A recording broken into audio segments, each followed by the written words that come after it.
Me and Captain America. In November 1970, I got a one-year deferment from the draft, but my conscience nagged. Why? Rationally, I was sure refusing to go to Vietnam was the right thing. But it was as if two brains occupied my skull. My rational self constantly argued with my heroic self, which assumed the voice and costume of Captain America, comic book superhero who battled Nazis and Japs during World War II. Unless you stand tall and fight hard, the commies will murder the kids and rape the gals. You think marching with cardboard signs that say "End the war" and chanting "Peace now" would have stopped Hitler?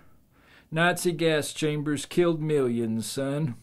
When the enemy tries to bully us, we answer with force. U.S. troops and bombers don't belong in Vietnam. The dominoes will fall if we don't stand tall. The savage Reds crave world dominion. Don't you know that? Not true. I read in The History of the United States in Vietnam. The commies plan to dominate.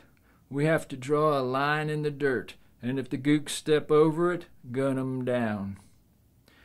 But I read The Making of a Quagmire, and it said, books don't teach what a man needs to do.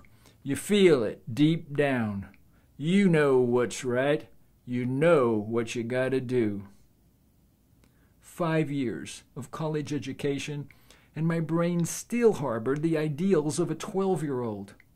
That intrepid upholder of justice and fighter for law and order, at home and abroad, Captain America, lived in my head like a termite in a 2x4. He didn't change my mind, but he did give me a big headache. Then the New York Times published the Pentagon Papers, which said, according to CIA reports, 70% of the reason American troops were in Vietnam was to avoid humiliating defeat. Only 10% of our reason for fighting was to permit the people of South Vietnam to enjoy a better, freer way of life. After I read this, the voice of Captain America, ranting and raving inside my head, quieted to a whisper.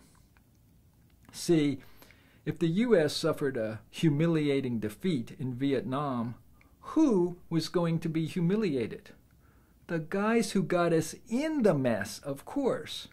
Well, I knew for certain I wasn't risking my life just so some politicians wouldn't feel embarrassed. Even Captain America had a moral crisis in the mid-70s. He unmasked the ringleader of a gang that was hell-bent on destroying the American way of life. And who did the villain turn out to be? Richard Nixon, President of the United States. Tricky Dick Nixon resigned so he wouldn't be impeached, and Captain America went on strike and refused to wear his superhero suit for the next 5 consecutive issues of his comic book. Eventually, he suited up again and clobbered villains every month. But Cap, along with most other superheroes, began to be more cynical. Before my year's dental deferment expired, a court in California threw out the reasons I, along with thousands of others, had been denied conscientious objector status. Rather than handle all those draft resistors in court, the government let us go.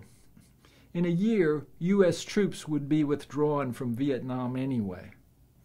I sure felt sorry for the guys who were going to die in that year.